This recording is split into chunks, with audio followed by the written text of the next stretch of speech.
Sir నా పేరు శివారెడ్డి నా పేరు. నేను Prakasam district. Hi brother.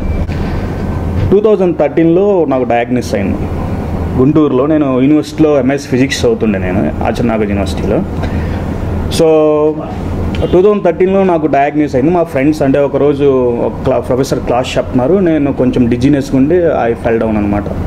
So మా ఫ్రెండ్స్ తీసుకెళ్ళారు, నన్ను న్యూరో సైకియాట్రిస్ట్ దగ్గర తీసుకెళ్తే ఆయన అంతా డయాగ్నోస్ చేసి ఒక 2 గంటలు మాట్లాడి, మీ ఫేవరెట్ హీరో ఎవరు, ఎక్కడి నుంచి వచ్చారు, మీరు ఎక్కడ, అంతా మాట్లాడి, బాబు సో అండ్ సో నువ్వు డిప్రెషన్ విత్ అబ్సెసివ్ థాట్స్ అంతా బాధపడుతున్నారు అని చెప్పారు. సో మా ఫాదర్కి ఫోన్ చేశారు ఆయన, సైకియాట్రిస్ట్. మా ఫాదర్కి ఫోన్ చేస్తే మా ఫాదర్కి తెలియదు కదా, మా ఫాదర్ ముందు నేను కటింగ్ వేస్తాను, మంచి ధైర్యవంతుణ్ణి. ఓకే, అంటే actually we come from agriculture background. Actually మాకు ప్రకాశం జిల్లా దగ్గర మాది ఒక పొదిలి అని 50 కిలోమీటర్స్, మార్కాపురం కాన్స్టిట్యున్సీ మాది. సో కొంచెం ఒక ఫేర్ అమౌంట్ ఆఫ్ ల్యాండ్ ఉంది. నేను అగ్రికల్చర్ నుంచి వచ్చాను, మా ఫాదర్ అగ్రికల్చర్. నేను పొలం పని అంతా చేస్తాను, ఈ ట్రాక్టర్ అంతా, ఇవి ఎడ్లు అవన్నీ ఉన్నాయి మాకు. సో మా ఫాదర్ చెప్తుంటే ఆయన తెలియపోతుండే. బట్ మా ఫాదర్ నాతో చాలా క్లోజ్ ఉంటుండే సార్. ఎంత క్లోజ్ అంటే ఆయన పర్సనల్ కూడా నాకు చెప్తుండే, మేము అంటే ఫ్రెండ్స్ లాగా ఉంటుండే. కానీ ఇది చెప్తే మా ఫాదర్కి భయం అనమాట. వాడి ఉత్తిని ఎందుకు భయపడుతుండు, పిరికి వన్లాగా ఎందుకు బిహేవ్ చేస్తుందని ఆయనతో అంటుండే. సో మొత్తానికి ఏమైంది, నాకేమో భయం అవుతుండే. బయటికి వెళ్తే ఈ అంతా ఇప్పుడు మామూలుగా ఈ రోడ్డు అంతా పగిలిపోయినట్టు, అంటే ఈ యాంగ్జైటీ వల్ల సో అట్లా అనిపిస్తుండే. బాగా స్ట్రెస్ వస్తుండే. దాని తర్వాత ఈ థాట్స్ వచ్చినప్పుడు స్ట్రెస్ వస్తుండే. ఎందుకు వస్తుందంటే థాట్ని నెట్టివేసే ప్రయత్నం, ఓకే, లేదా థాట్ ఉందని భయపడే ప్రయత్నం. సో ఎప్పుడైతే భయం అవుతుందంటే దాని నుంచి పారిపోతున్నాం అనమాట. పారిపోవడం అంటే fight or flight situation on అయింది. సో ఆన్ అయినప్పుడు మనం ఇలాగ ఉంటామా, పాల్పిటేషన్స్ వస్తుండే. సార్ ఇప్పుడు ఏంటంటే నాకు పాల్పిటేషన్స్ చాలా తగ్గిపోయినాయి. పాల్పిటేషన్స్ అంటే వణుకు వస్తుంది కదా, అంటే ఇప్పుడు నాకు చేతులు షివర్ అవుతున్నాయి అనమాట. అక్కడ ఇప్పుడు నేను సార్ ఒక్కరే ఒక రూమ్లో ఉన్నప్పుడు పిచ్చాపాటిగా మాట్లాడుతున్నాను మా కౌన్సిలింగ్ అప్పుడు. నన్ను సార్ ఎక్కువ మాట్లాడుతున్నాడని నాకు సార్ చివరి సెషన్ ఇస్తుండే, ఎందుకంటే నెక్స్ట్ సెషన్కి ఎవరు వెయిట్ చేయరు కదా. సో అట్లా అవుతుండే, బాగా అవుతుండే. ఇప్పుడు నేను రావడానికి ఇక్కడ కారణం కూడా జస్ట్ నేను అంతా మా ఆన్లైన్ ఇంటరాక్షన్ అయింది. ఇన్ పర్సన్ కలిసి గట్టి ఒక హగ్ వేసుకుందాము అట్లా వచ్చాను నేను సార్ దగ్గరికి. సో ఇక్కడ ఇప్పుడు ప్రస్తుతం కూకట్పల్లిలో ఉంటున్నాను నేను, మా అత్త వాళ్ళ దగ్గర. సో అక్కడి నుంచి వచ్చాను నేను. సో ఇప్పుడు 14కి నాకు ఎంఎస్సి పాస్ అవుట్ అయిపోయాను. బట్ మందుల మీద ఉంటుండే నేను, డ్రగ్స్ మీద. అది యాంటీ యాంగ్జైటీస్ అని, ఆ తర్వాత యాంటీ డిప్రెషన్స్ అని, SSRI అని అన్నీ ఇస్తుండే. బట్ ఏది పని చేస్తుండే, బట్ పని చేయబోతుండే. ఇప్పుడు ఏది పని చేసిందంటే పడుకోవడానికి, నిద్రపోవడానికి మాత్రం పనిచేస్తుండే ఇవన్నీ. ఓకే, నేను మ్యాక్సిమము పడుకోవడానికి ప్రయత్నిస్తున్నాను, ఎందుకంటే ఎస్కేప్ చేయొచ్చు కదా రియాలిటీ నుంచి. సో అందుకే ఎప్పుడు నేను నిద్రపోతుండే. మా ఫాదర్ ఏమి వచ్చి, ఎందుకురా పొద్దుగుకులు బెరలా నిద్రపోతున్నావు, పోంపా పొలంలో పోంపా, అట్లా మామూలుగా ఇవన్నీ పనిచేస్తుండే. సో 2014లో ఒక చిన్న విషయం ఏంటంటే, ఇక్కడ ఈ మనకి గేదెలు అవన్నీ ఉన్నాయి కదా, ఈ పేడ అవన్నీ ఎత్తేస్తుండే. సో 16-17కి వచ్చేసరికి మట్టి అంటే భయం అవుతుండే. అసలు మట్టిలో పుట్టిన మనుషులు మనము, అదే మట్టి అంటే భయం అవుతుండే.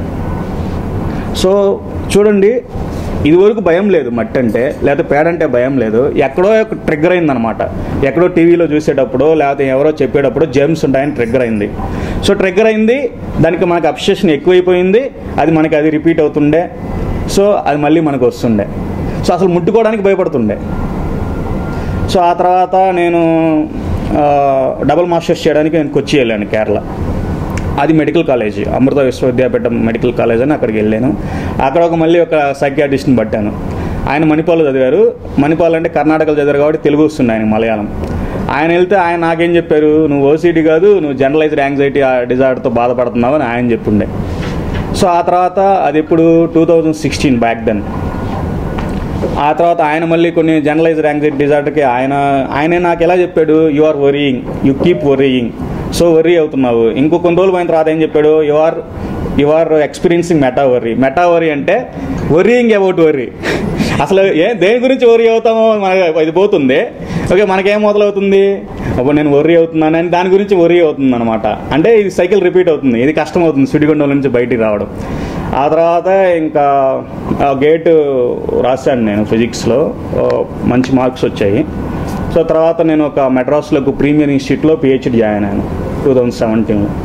సో నేను నా ఫీల్డ్ వచ్చేసి లిథియం అయాన్ బ్యాటరీస్. ఇప్పుడు ఇవి ఎలక్ట్రికల్ వెహికల్స్ ఉన్నాయి కదా, ఒక 2 రీసెర్చ్ పబ్లికేషన్స్ కూడా చేశాను ఇంటర్నేషనల్ జర్నల్స్లో. ఈ కొంచెం మాతో సార్తో మాట్లాడుతుండే ఈ స్టాటిస్టిక్స్ ఎక్కువ వస్తుండే మాకు డిస్కషన్. ఆ తర్వాత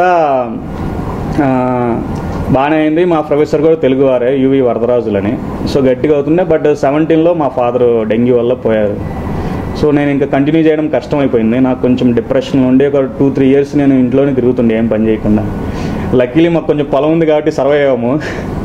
సో ఆ తర్వాత మళ్ళీ కరోనా వచ్చింది. కరోనా వచ్చినప్పుడు ఇప్పుడు 2020లో కరోనా వచ్చింది అనమాట. ఇంకా అప్పుడు ఖాళీగా తిరుగుతుండే, ఇంకా మళ్ళీ అప్పుడు ట్రిగ్గర్ అవుతుండే సార్. సో ట్రిగ్గర్ అవుతుంది. నా దగ్గర డబ్బులు ఏం లేవు, మా అమ్మ దగ్గర డబ్బులు ఏం తీసుకోబోతుండే, ఇంట్లో కూడా సరిగా నేను మాట్లాడకపోతుండే. మా ఫాదర్ చాలా డిప్రెషన్ అయింది, అంటే చాలా క్లోజ్ ఉండేవారు. సో నా దగ్గర డబ్బులు లేవు, సెషన్కి అయితే 3000 అని చెప్పారు సార్. ఇక నేను దాదాపు 3000 కోసం నేను 4 రోజులు తిరిగాను. నేను అడుగుదామా వద్దా, డబ్బులు దొరుకుతూ ఎవరిని అడిగినా ఇస్తారు, ఎందుకని అడుగుతారు కదా. చాలా కష్టం అయిపోతుండే. డబ్బులు అందుబాటులో ఉన్నట్టున్నాయి కానీ మనకేం దొరకకపోతుండే. సో చిన్నగా నా ఫ్రెండ్ బాలకృష్ణారెడ్డి అని మా బ్రదర్ ఉంటే, వాడు బెంగళూరులో పనిచేస్తుండే. మన దగ్గర ఒక 3000 తీసుకొని, సారు అసలు నాకు ఇది ఎలా స్ట్రైక్ అయిందంటే, నేను ఈ యాంగ్జైటీని తగ్గించుకునే క్రమంలో వీడియోస్ చూస్తున్నాను యూట్యూబ్లో. సార్ వీడియో తగిలిందనమాట నాకు. ఒక బాగా స్ట్రైకింగ్ ఏంటంటే, నాకు సార్ చెప్పింది, మామూలుగా ఎవరన్నా వచ్చి ఇలాగా క్లయింట్స్ వచ్చి చెప్తుండే నాకు, సార్ నాకు ఓసిడి వలన భయం అవుతుంది అని చెప్తుండే. కానీ సార్ ఏం చెప్పారు, ఓసిడి వలన భయం అవ్వట్లేదు, భయం వలన ఓసిడి ట్రిగ్గర్ అవుతుందని చెప్పారు. ఆ తర్వాత ఇప్పుడు సెషన్స్ అయిపోయిన తర్వాత కూడా చూసుకుంటే అదే వాస్తవం అనమాట. అది నాకు అప్పుడు బాగా స్ట్రైకింగ్ అనిపించింది. ఎందుకంటే ఇన్ రెట్రోస్పెక్షన్ మనం తిరిగి చూసుకుంటే, సంగ్రహావలోకనం చేసుకుంటే, నాకు డిగ్రీ అంటే ఇది డిగ్రీ తర్వాత నాకు స్టార్ట్ అయిందనమాట, బీఎస్సీ తర్వాత.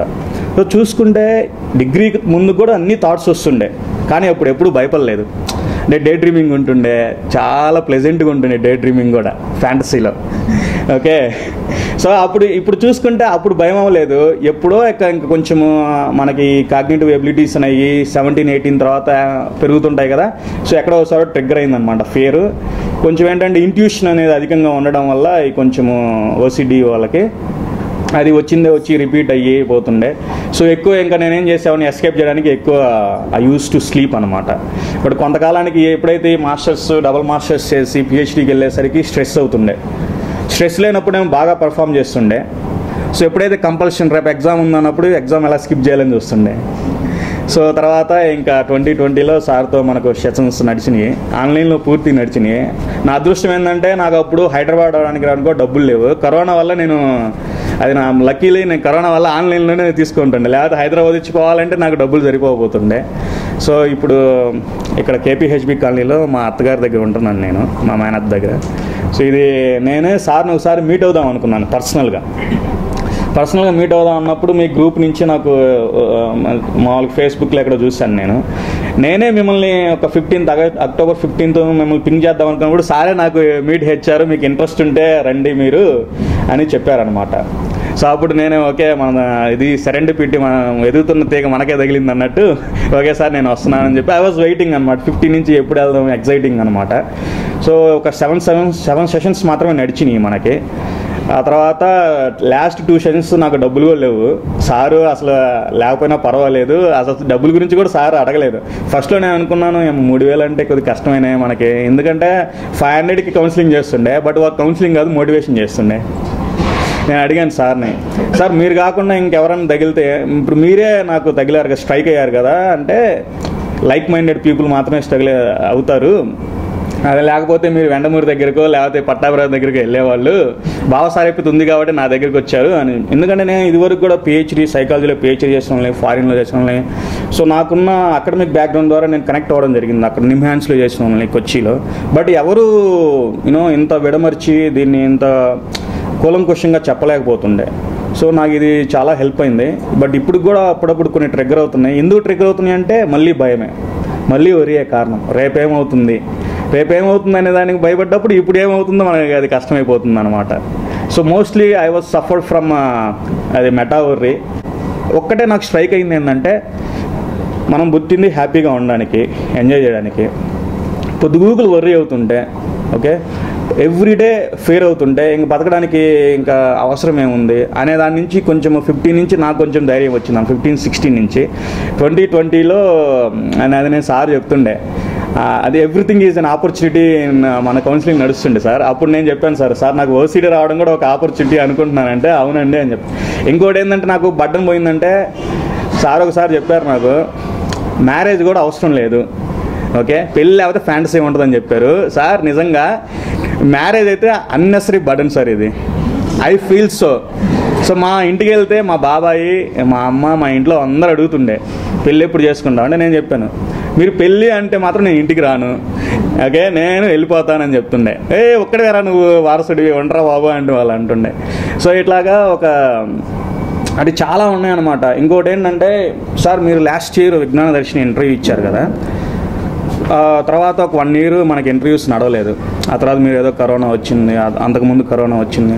బట్ నేను అంటే సార్తో నాకు కొంచెం భయం ఉంటుండే. ఎలాంటి భయం అంటే మనం ఏదన్నా అడ్వాన్స్డ్గా సార్తో మాట్లాడితే మనల్ని బ్లాక్ చేస్తారేమో, ఓకే, ఎందుకంటే సార్ ఏం చెప్తారు, చట్టపరమైన చర్యలు తీసుకోబడును, ఏముండదు అక్కడ, కొంచెం దాన్ని మనం కొంచెం కంట్రోల్ చేయడం అనమాట, ఓకే, ఏముండదు సార్.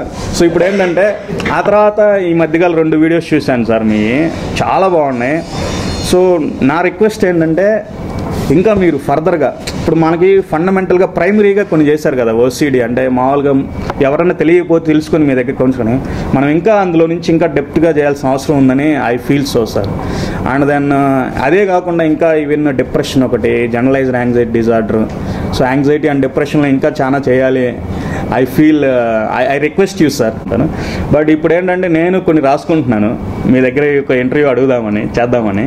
సో నేను ఎలా రాసుకుంటున్నాను అంటే ఇప్పుడు నేను ఎప్పుడైతే ఇప్పుడు ట్రిగ్గర్ అవుతుందని చెప్పాను కదా అప్పుడప్పుడు కూడా, సో ఆ ట్రిగ్గర్ అయినప్పుడు ఆ పీరియడ్లో ఆ యాంగ్జైటీ అటాక్స్ వచ్చినప్పుడు what was going through my mind, so ఎలాంటి ఆలోచనలు వెళ్తున్నాయి అవన్నీ నేను రాసుకుంటున్నాను. So if you give me chance will talk about those things in the future. So that's all.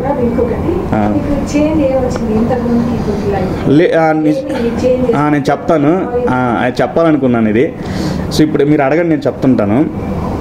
Change అంటే నేను ఇది కన్ఫెస్ చేయాలి. నేను నాకు కొంచెం యారోగెన్స్ ఎక్కువ ఉంటుండే ఇది వరకు, అంటే coming from this so called in society higher caste and all, నాకు కొంచెం యారోగెన్స్ ఎక్కువ ఉంటుండే. బట్ మన సార్ కౌన్సిలింగ్లో చెప్తుండే నాకు క్యాస్ట్ అనేది బ్యారియర్ కాదు, ఓకే, సో నేను ఎవరితోనైనా కలిసిపోతాను అని చెప్తుండే. అది పూర్తిగా పోయిందండి, ఓకే, అది పూర్తిగా పోయింది. అదొకటిను. దాని తర్వాత అర్థమైంది ఏంటంటే నాకు నిజంగా బ్యారియర్స్ ఉంటే లాస్ అయ్యేది మనమే. మీకు బ్యారియర్స్ ఉన్నప్పుడు ఏమవుతుంది, మీరు కొంతమంది సర్టెన్ గ్రూప్ ఆఫ్ పీపుల్తోనే కలవగలరు మీరు, ఓకే, మీకు ఆపర్చునిటీ పోతుంది అనమాట మీ ఇంకా వైడ్గా ఎక్స్ప్లోర్ చేయడానికి. అది ఒకటి ఉంటుండే. ఆ తర్వాత ఆల్మోస్ట్ అంటే నాకు ఎంత భయం ఉంటుందంటే వేరే వాడు ఏమైనా అనుకుంటాడేమో ఇలాంటి డ్రెస్ వేస్తే, లేకపోతే ఇలాగుంటే, అది మాత్రం మొత్తం పోయిందండి. ఇప్పుడు కూడా కొంచెం అక్కడ ఉన్నప్పుడు యాంగ్జైటీ ఉంటుండే, అది ఇప్పుడు ఇంకా అంటే కొంచెం ఒక్కసారి బిల్డ్ అవ్వలేదు కదా, ఇది చిన్నప్పటి నుంచి ప్రోగ్రామింగ్ అవుతూ వచ్చింది కదా. సో ఈ ప్రోగ్రామింగ్ అనేది ఇప్పుడు డీప్రోగ్రామింగ్ అవుతా కిందికి వెళ్తూ ఉంటుంది, ఇట్లాగా స్లోప్ నుంచి మళ్ళీ ఇట్లాగా ఎక్స్పోనెన్షియల్ డికే అవుతుంది అనమాట. సో అదొకటి పోయింది. అంటే ఇది ఎందుకు వచ్చింది అనేది, యారోగెన్స్ అనేది ఎందుకు వచ్చిందంటే సేమ్ మా ఫాదర్, అంటే మా ఇంట్లో మా ఫాదర్ కాదే మా నాయనమ్మ వాళ్ళు ఉండేవాళ్ళు, చాలా కన్జర్వేటివ్ ఉండేవాళ్ళు, చాలా ఆర్థోడాక్స్ ఉండేవాళ్ళు సార్. నిజంగా కొంత యాంగ్జైటీ మా నాయనమ్మ వల్లే వచ్చింది నాకు. సతాయిస్తుండే, బయటికి పోవద్దు, అక్కడికి వెళ్ళొద్దు, ఇక్కడికి వెళ్ళొద్దు, అక్కడ నిమ్మకాయలు ఉన్నాయి, అవి ఉన్నాయి, ఈ శవాల దగ్గరికి వెళ్ళొద్దు అని. ఒకరోజు నేను ఈ మధ్య కౌన్సిలింగ్ అయిన తర్వాత సార్, ఊర్లో ఏదో ఇక్కడ మామూలుగా తిరణాలు జరుగుతాయి కదా జాతరలో, ఊరు మొత్తం మైకులు పెట్టుండే, మైకులు పెట్టి ఇంక నిద్ర రాకపోతున్నా, చిన్న పిన్ డ్రాప్ సైలెన్స్ వచ్చి నిద్ర రాదు నాకు. సో నేను వెళ్ళి మా ఊర్లో సమాధులు ఉన్నాయన్నమాట, మా ముత్తాతలి తాతలి ఊరి బయట ఒక 2-3 కిలోమీటర్లు. నైట్గా ప్రశాంతంగా, ఎండాకాలం బాగా గాలి వస్తుండే, మొన్న ఎండాకాలం అక్కడికి వెళ్ళి ఒక దుప్పటి తీసుకుని పోయి పడుకున్నాను.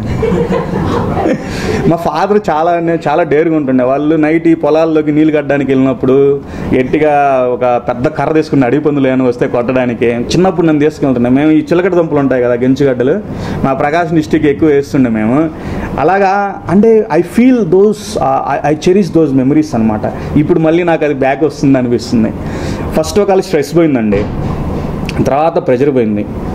ఆ తర్వాత ఇది నేను చెప్పాలి, మా ఫాదర్ పోవడం వల్ల నాకు కొంత ప్రెజర్ పోయిందని చెప్పాలి. బట్ చెప్పొచ్చో ఇది ఏమనుకున్నా అది నా సమస్య కాదు. ఎవరైనా దానికి కారణం చెప్తాను. మా ఫాదర్ పోవడం వల్ల నాకు కొంత సపోర్ట్ పోయింది, ఫినాన్షియల్ సపోర్ట్ పోయింది, సోషల్ సపోర్ట్ పోయింది. కానీ మా ఫాదర్ పోవడం వల్ల కొంత ప్రెజర్ పోయింది. ఎందుకంటే నేను ఏమీ చేయట్లేదు. సపోజ్ మా ఫాదర్ని వచ్చి వేరే వాళ్ళు పింగ్ చేస్తూ ఉంటారు, మీ అబ్బాయి బాగా చదువుకున్నాడు, పిహెచ్డి అది ఇది చేశాడు, సో చేశాడు, ఐఐటి మద్రాస్లో వెళ్ళాడు, డిస్కంటిన్యూ చేశాడు. సో తర్వాత I have even got an opportunity to go to Poland sir for doing PhD. ఆ తర్వాత మన కౌన్సిలింగ్ ముందు పిహెచ్డి నేను వదిలేశానని చాలా బాధపడుతుండే, ఇప్పుడు వదిలేసి మంచి పని చేశానని ఫీల్ అవుతుండే. ఎందుకంటే 5 to 6 years me life dedicate చేయాలి.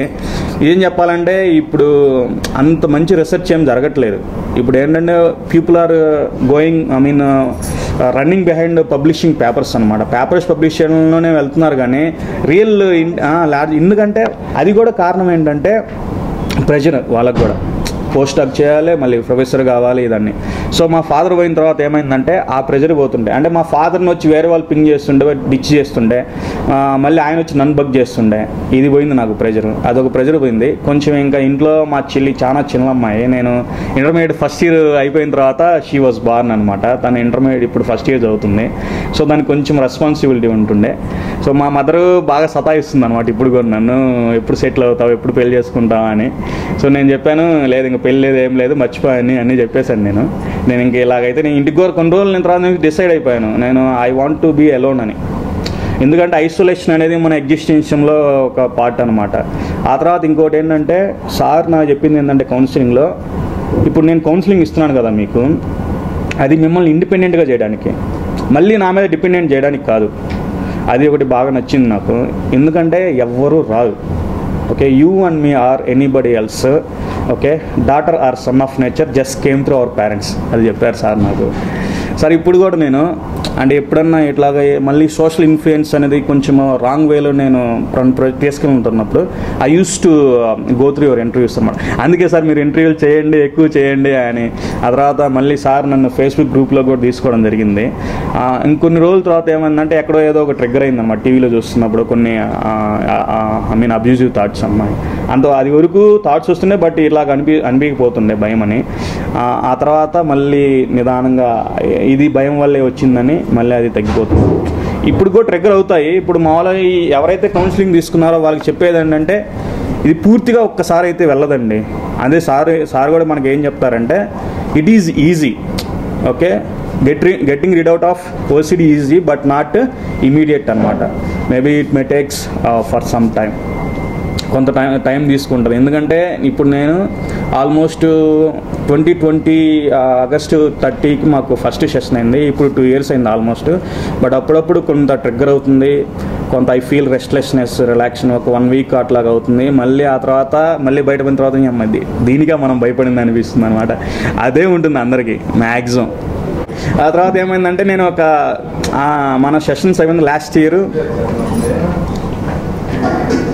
లాస్ట్ ఇయర్ ఏమైందంటే నేను ఒక దగ్గర ఫ్యాకల్టీగా జస్ట్ పాకెట్ మనీ కోసం ఫ్యాకల్టీగా జాయిన్ అయ్యాను నేను, ఫిజిక్స్ ఫ్యాకల్టీగా. ఆ తర్వాత ఒక రోజు నేను కింద పడుకున్నాను, మంచం మీద పడుకుంటా. అంటే బాగా వేడిగా ఉందని కింద ఒక మ్యాట్ వేసుకొని పడుకున్నాను ఎండాకాలము. అటువైపు నుంచి మొత్తం అంతా ఈ కొంచెం పొలాలన్నమాట, రూరల్ ఏరియా. సో ఒక పాము, చిన్న పాము అనమాట, ఎంత పాము, బట్ అది వచ్చి డేంజరస్ స్నేక్ అనమాట, కట్ల పాము అంటారు కదా అది. సో అది వచ్చి నా బొట్టం వేలుగు చుట్టుకుంది. ఆ తర్వాత మళ్ళీ నెక్స్ట్ రోజు ఇప్పుడు తర్వాత స్టార్ట్ చేస్తుంది అనమాట. సార్ ఏమన్నారు, సార్ ఇట్లా భయం వేసిందంటే సార్ ఏమన్నారంటే నేను ఐ వాజ్ ఆఫ్ స్లీప్ అనమాట, స్లీప్లో ఉన్నాను. నాకు ఎలా అనిపించింది అంటే ఫిజికల్గా చాలా వామ్గా అనిపించింది. ఏదైనా సరే పాము భయపడ్డప్పుడే కలుస్తుంది, దాని గురించి పట్టించుకోవడం అలా. అవునవును నాకు అంటే కింద పనుకున్నప్పుడు కొద్దిగా చల్లగా అనిపించింది కదా, పాము చుట్టుకున్నప్పుడు నాకు కొంచెం వేడి వామ్త్ ఫీలింగ్ వచ్చింది అనమాట. కొంచెంసేపు ఉంటే బాగుండి అనిపించింది. తర్వాత పాము అయిన తర్వాత భయం అనిపించింది అనమాట. సో తర్వాత లక్కీగా వేలు చెయ్యనన్న కదిలిచినప్పుడు కలుస్తుంది, ఏం లేదు యాక్చువల్లీ. అవును అవును అవును. కానీ నేను కొన్ని న్యూస్లో చూస్తా, రాత్రిపూట హాస్టల్లో కాలు దగ్గర పాము చుట్టుకొని కరిచినట్టేమో న్యూస్లు వచ్చేవో. యాక్చువల్లీ అలాంటి వాటి వల్ల మనకు భయం అవుతుంది అనమాట. అది సో సార్ అన్నారు తర్వాత సెషన్లో, ఒక మనిషి చుట్టుకోవడం, ఒక పావుని మనిషి చుట్టుకోవడం రెండో ఒకటే అని చెప్పారనమాట. సో వచ్చాను. నాకు యాక్చువల్లీ అంటే ఎలాంటి యాంగ్జైటీ ఉండిందంటే, కొన్ని థాట్స్ వచ్చిన తర్వాత యాంగ్జైటీ వస్తుంది కదా మనకి, అది నిదానంగా ప్రొలాంగ్ అయ్యేటప్పుడు దేని గురించి భయపడుతున్నాం అనేది అది పోతుంది అనమాట, వరి అవుతుంది. భయపడుతున్నాం అని వర్రీ అవుతున్నాం అనే దాని గురించి ఎక్కువ ట్రిగ్గర్ అయింది అనమాట నాకు. సో అప్పుడు ఒకసారి నేను అడిగాను, అంటే చావు గురించి భయపడకూడదు అని ఒక సెషన్లో చెప్పాడు. ఆ తర్వాత కొన్ని రోజుల తర్వాత భయపడకపోతే చచ్చిపోతావా అని అది ట్రిగ్గర్ అయిందనమాట. అంటే ఎంత సిల్లీగా ఉంటాయంటే, ఇప్పుడు నేను గ్రూప్లో చూస్తాను నేను, ఇప్పుడు మామూలుగా ఒక వ్యక్తి ఒక సర్టెన్ ఆస్పెక్ట్ గురించి భయపడతాడు కదా, అది నాకు సిల్లీగా అనిపిస్తుంది. ఓకే, అలాగే నేను దేని గురించి అయితే భయపడుతున్నానో అది వాళ్ళకి సిల్లీగా అనిపిస్తుంది అనమాట. కానీ మనం ఇరువురం దేని గురించి భయపడుతున్నాం, మన పేరెంట్స్కి అది సిల్లీగా అనిపిస్తుంది. ఓకే, సో ఇప్పుడు మన గ్రూప్లో కూడా చూస్తుంటే, సార్ నాకు దీనివల్ల భయం అవుతుందండి, ఎందుకు దీనికి భయపడుతున్నాను. సో సేమ్ నాది కూడా అంతే అనమాట. ఆ తర్వాత నేను అదే అడిగాను సార్ ఇట్లాగా భయం లేకపోతే చచ్చిపోతామంటే, అంటే చచ్చిపోతామని భయం అవుతున్నా అంటే నాకు సార్ స్పెషల్ సెషన్ ఇచ్చాడు అనమాట నైట్. గుర్తుందా సార్ మీకు? 7:30 అప్పుడు. ఆ తర్వాత కూడా చాలా ట్రిగ్గర్ అయ్యింది, బట్ నో ప్రాబ్లం. అంటే నేను ఎన్నిసార్లు అంటే, ఫస్ట్లో నాకు ట్రిగ్గర్ అయినప్పుడు ఎంతసార్లు, నేను నిజంగా చెప్తున్నాను, నాకు ఒక మానసిక బానిసత్వం పోయిందని చెప్పొచ్చు నేను. అంటే ఎంత ఆరోగ్యన్స్ ఉండేదంటే, పక్క నుండి కనీసం హ్యూమన్గా చూడలేకపోతుండే. ఆ తర్వాత ఇదివరకు ఎట్లా ఉంటుండే, ఈ వృత్తే గొప్పది, ఆ వృత్తి తక్కువ అని ఉంటుండే. ఇప్పుడు నాకు ఏ వృత్తి అయినా పర్వాలేదు, ఈ వృత్తి ఎక్కువ లేకపోతే ఈ వృత్తి తక్కువ అనేది ఏం లేదు. ఓకే, ఇవన్నీ ఎందుకు ఏర్పడ్డాయంటే, ఇవన్నీ ఇట్లాగే ప్రోగ్రామింగ్ ఏర్పడింది అనమాట. సో ఇప్పుడు నా రూమ్మేట్స్ ఎవరో నాకు తెలియదు. వాడు ఇప్పుడు కర్రీ తీసుకొస్తే నేను వేసుకుంటాను, వాడి పల్లెంలో నేను తింటాను. అంటే కొన్ని బ్యారియర్స్ పోవడం వల్ల లైఫ్ అనేది ఎలా ఎంజాయ్ చేయొచ్చు అంటే, మనకి ప్రెజర్ స్టార్ట్ అయ్యిద్ది అనమాట. ఓకే, ఎప్పుడైతే మనకి ఇలాంటి ఇన్హిబిషన్స్ కానీ, ఇలాంటి బ్యారియర్స్ కానీ, ఈ సంఘం నుంచి వచ్చిన ఇలాంటి ప్రెజుడీస్ ఉంటాయి కదా సార్. నేను ఇప్పుడు లాస్ట్ ఇయర్ సోషల్ సైకాలజీ ఒక సబ్జెక్ట్ ఉంది మనకి. అందులో బయాసెస్, ప్రెజుడీస్, స్టీరియోటైప్స్, ఆ తర్వాత డిస్క్రిమినేషను, వాటి గురించి నేను రాసుకున్నాను. We will talk about those things. అవి ఎంత దరిద్రం అంటే, మనిషిగా చూడలేవండి అవి అసలు. ఇన్హ్యూమన్ యాక్ట్స్ అవి. కూడా యాంగ్జైటీ పెరిగింది ఏంటంటే, సినిమాల్లో కానీ, కొన్ని మధ్య షార్ట్ ఫిలిమ్స్లో కానీ, ఇంకో దేంట్లో కానీ, ఈ ధనిక పేద కులాలు, ఇంకోటి ఆ నార్త్ ఇండియా అయితే పరమ దరిద్రమైన ప్రదేశం భూమి మీద, అక్కడ ఉన్న కులగజ్జి, ఆ బ్లాక్ వైట్, వీటికి సంబంధించిన చూసి అది యాంగ్జైటీ కింద డెవలప్ అయింది. దరిద్ర పుట్టుక అన్నట్టు ఫీలింగ్ వచ్చేసింది. లేదు, ఇంకోటి చెప్పాలంటే, ఈరోజు ఎవడైతే అప్రెషన్ గురవుతున్నాడో వాడికి కొన్ని రైట్స్ వచ్చిన తర్వాత మళ్ళీ వాళ్ళ క్యాస్ట్లో కానీ, వాళ్ళ కమ్యూనిటీలో కానీ ఎవరైతే మళ్ళీ అదే తరహాల అప్రెషన్కి గురవుతున్నారో, వీడు అంటే ఇప్పుడు మామూలుగా వీడు ఫినాన్షియల్కి ఎదిగిన తర్వాత వీడు మళ్ళీ వాడి వైపు అదే అప్రెషన్కి చూపిస్తున్నాడు అనమాట సొసైటీలో. ఇప్పుడు మనకి ఒక చూసుకుంటే ఎక్కడైనా మామూలుగా లోపల ట్రైబల్ ఏరియాస్ కానీ, మన పల్లెల్లో కానీ, వాళ్ళకున్న కొన్ని కాన్స్టిట్యూషన్ రైట్స్ వల్ల వాళ్ళకి కొన్ని జాబ్స్ వచ్చిన తర్వాత, ఓకే, సో మా ఊర్లోనే, మా పల్లెల్లోనే ఇట్లా చూస్తాను నేను. ఒక ఇంట్లో సార్ అతనికి ఒక MDO పోస్ట్ వచ్చింది. హీ ఎర్న్ మనీ అనమాట. మనీ ఎర్న్ చేసిన తర్వాత తను ఎక్కడి నుంచి వచ్చాడో అక్కడికి వెళ్ళాలంటే అసహ్యం ఆయనకి. ఓకే, అక్కడ వాళ్ళని ముట్టుకోవాలంటే అసహ్యం. మనకు రాస్తాం టెక్స్ట్ బుక్లో, untouchability is a offence what ever crime అని. కానీ ఎవరైతే రాస్తున్నారో వాళ్ళు చేసేదే అది. ఎవరైతే ప్రీచ్ చేస్తున్నారో వాళ్ళు చేసేది అనమాట. ప్రీచ్ చేసేది వాళ్ళ కోసం కాదు, వేరే వాళ్ళని కంట్రోల్ చేయండి. Values, morals, ethics, principles, rules and regulations, okay, వీటన్నిటికీ ఏంటంటే ఒక విలువను ఆపాదించి వాటిని గొప్పవాటిగా చూపించి they are trying to stunt other brains అనమాట. They are trying to manipulate us. మనల్ని మ్యానిపులేట్ చేయాలని చూస్తున్నారు. అది నేను సారు సెషన్ నుంచి అంటే ఇదివరకు ఒక ఫోకస్డ్ థింకింగ్ లేకపోతుండే. సో సార్ సెషన్ తర్వాత ఒక అనలిటికల్ థింకింగ్ కానీ ఒక రీజనింగ్ కానీ సో ఆ వేలో మనం తీసుకెళ్ళాడు అనమాట సార్. అంటే దీన్ని ఎలా మనం అనలైజ్ చేయాలి. ఇంకోటి చాలా అంటే సార్ నాకు ఒకటి చెప్పారు, మరి మీకు చెప్పారో లేదు తెలియదు మా సెషన్లో. ఇది చెప్పొచ్చో చెప్పకూడదు, చెప్పొచ్చు. అంటే నాకు ఇప్పటికి కూడా ఎంత హాంటింగ్ ఉంటుందంటే అది అసలు సూపర్ అనిపిస్తుంది అనమాట. అది ఇది కొంచెం అంటే ఒక చాలా సెన్సిటివ్ ఇది. నేను షేర్ చేసుకోవచ్చా సార్? అంటే సార్ దగ్గరికి కాకుండా వేరే సైకాలజీ దగ్గరికి ఆమె వెళ్ళుంటే ఆమెని అంటే హ్యూమిలియేట్ చేసి ఆమె మీద పిటీ చూపించి ఆమెను చనిపోయే ఆల్రెడీ ఆమె ఆల్మోస్ట్ షీ హ్యాస్ డౌన్ఫాల్ అనమాట. ఒక డౌన్ఫాల్ పతనానికి వెళ్ళిపోయింది సైకలాజికల్గా. అదే వేరే సైకాలజీ దగ్గరికి వెళ్ళుంటే ఆమె క్యారెక్టర్ని జడ్జ్ చేసి ఓకే తర్వాత ఆమెని సొసైటీగా ఇంత దరిద్రంగా ఉన్నావు అని హ్యూమిలియేట్ చేసేసి అసలు ఆమెని ఈ భూమి మీద లేకుండా అయి ఉండేదని అనిపించింది నాకు. ఇప్పుడు కూడా నాకు ఎప్పుడన్నా అది అనిపిస్తే what and ultimate person he is అనిపిస్తుంది అనమాట. నాట్ బికాస్ ఆఫ్ అంటే నేను ఒకవేళ సార్ దగ్గర లేకుండా ఏదైనా సైకిల్ చదివి తను నా దగ్గరికి వచ్చింది ఉంటే ఓకే నేను కూడా ఆమెని అలాగే నేను క్యారెక్టర్ జడ్జ్ చేస్తుండే అనిపిస్తుంది. ఇంకోటి ఏంటంటే ఇదివరకు మనకి తెలియనప్పుడు మన క్లాస్మేట్స్ గర్ల్స్ ఉంటారు కదా, సో ఎవరితో అన్న ఫ్రెండ్లీగా మాట్లాడుతుంటే లేకపోతే ఎవరితో అన్న అట్లా మామూలు కలుపుగోలు తిరుగుతుంటే వాళ్ళ క్యారెక్టర్ని జడ్జ్ చేస్తుండే. ఆ తర్వాత సారు నేను ఇంటర్వ్యూస్ చూసినప్పుడు తను చెప్పింది ఆమె కోరుకుంటుంది, ఆమె కాంక్షిస్తుంది, ఆమె అభిలాషిస్తుంది. ఓకే మనకి ఇన్ని హక్కులు ఉన్నప్పుడు ఆమెకి ఎందుకు ఉండకూడదు అని అనిపించింది అనమాట. అప్పటి నుంచి అది నాకు పోయింది. అంటే వాళ్ళని మనం జడ్జి చేయకూడదు, ఓకే వాళ్ళని కూడా రెస్పెక్ట్ ఇవ్వాలి. ఎందుకు బోత్ ఆర్ హ్యూమన్స్, వాళ్ళకి హార్మోన్స్ ఉంటాయి, మనకి హార్మోన్స్ ఉంటాయి. ఓకే సో వాళ్ళని అంటే ఎందుకంటే ఇది ఎక్కడి నుంచి వచ్చిందంటే ఈ పాత సామ్రాజ్యవాదం కానీ రాజరికంలో కానీ ఫీమేల్స్ అనే వాళ్ళని ఓకే జస్ట్ ఒక స్పేసెస్గా మాత్రమే చూస్తారనమాట. ఇప్పుడు కూడా కొన్ని రిలీజియస్లో వాళ్ళని స్పేసెస్గానే చూస్తున్నారనమాట. సో వాళ్ళకి ఏంటంటే మీరు ఇక్కడి నుంచి బయటికి వెళ్ళకూడదు, మీరు ఇలాంటి వస్త్రాలే ధరించాలి, ఓకే మేము చెప్పిన వాళ్ళనే పెళ్లి చేసుకోవాలి. ఎందుకు ఉండాలి? నేను మా చెల్లికి చెప్పేశాను, బుజ్జి నీ ఇష్టం, ఓకే నువ్వు రచ్చ చేసే లైఫ్లో అని చెప్పేశాను నేను.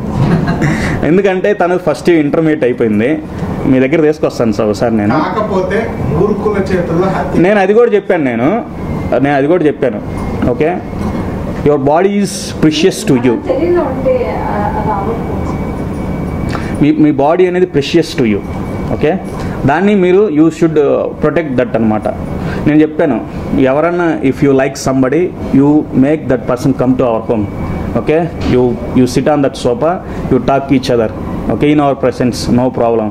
తను ఎంత ఇప్పుడు హౌ షీఈ్ ఫీలింగ్ దట్ తనకు ఒక బటన్ పోయినట్టు అనిపించింది అనమాట. సో ఎప్పుడైతే తల్లిదండ్రులు పేరెంట్స్ దగ్గర పిల్లలకి భయం అవుతుందో ఓకే వాళ్ళు మన దగ్గర ఓపెన్ అవ్వరు. సో మనం ఎప్పుడైతే వాళ్ళకి ఓపెన్గా ఉంటామో మ్యాక్సిమం మనకే ఓపెన్ అవుతారనమాట వాళ్ళు. సో ఇదొకటి I learn those things actually. So sir ఎక్కువ అవుతుందా? ఇంకా మీరు ఏమైనా అడిగితే నేను చెప్తాను మేడం. నాకు చాలా అంటే అన్ని ఇప్పుడు రావట్లేదు, నేను చాలా చెప్పాను.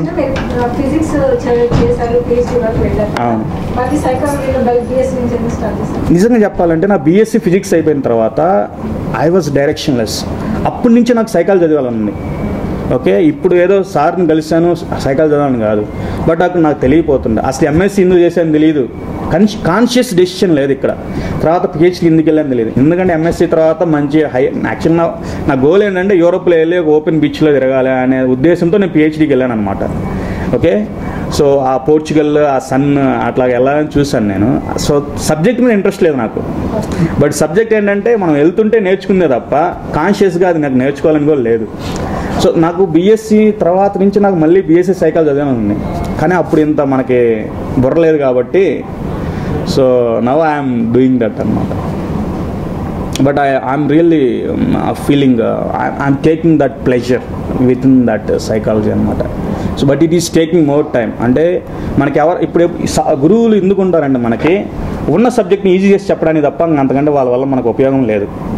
సో మనం సెల్ఫ్ స్టడీ ఉన్నప్పుడు ఏమవుతుందంటే మనకి we may take more time to understand that subject, but you have every opportunity at your finger tip అనమాట. ఈరోజు మీకు you have Google, you have YouTube, you have everything to study అనమాట.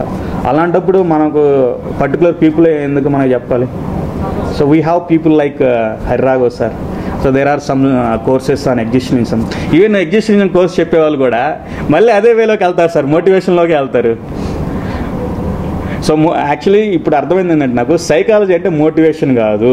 Psychology అంటే understand చేసి చెప్పడం, analysis చేసి చెప్పడం, decision వాళ్ళకి వదిలేయడం. సో ఐ అండర్స్టూడ్ అనమాట. So that lady story, that thing it still haunts me sir. అంటే నేను ఒక సేపియన్స్ అనే బుక్ చదివాను, యువల్ నోవా హరారీ. సో అసలు వరుసలనే ఉండవు. ప్రిమిటివ్ హ్యూమన్గా ఉన్నప్పుడు, ఆది మానవుడిగా ఉన్నప్పుడు ఎలాంటి వరుసలు ఏం లేవు. ఎప్పుడో 30,000 years తర్వాత మానవుడు ఇవన్నీ కనిపెట్టిన తర్వాత ఆ సెక్ట్, అంటే ఆ ఒక సెక్ట్ నుంచి ఒక సెక్ట్కి అవన్నీ తీసుకొని వచ్చారనమాట. సో ఈరోజు ఇంత ప్రొజెక్ట్ అవ్వడం వల్ల మనకి ఇలా ప్రాబ్లం అవుతుంది అనమాట. So that was fantastic. And one more thing is that, మీరు చెప్పారు ఒక అబ్బాయిని చంపారు, అదే వాళ్ళ ఫాదర్ చంపారు, ఆ అమ్మాయి మళ్ళీ ఒక హోటల్కి వచ్చినప్పుడు ఎగ్జైటింగ్గా, అది ఏంటంటే ఉస్మాన్ యూనివర్సిటీలో ఇద్దరు చదువుకుంటారు, అది జరిగింది కదా, అది ఒకటి సార్. అంటే ఇవి జస్ట్ మాకేదో చెప్పాలని, మేమేదో నేర్చుకోవాలని కాదు, but those experiences are highly useful అనమాట మాకు. ఓకే సార్, నేను ఇంకా ఏదైనా నాకు మళ్ళీ నా బుర్ర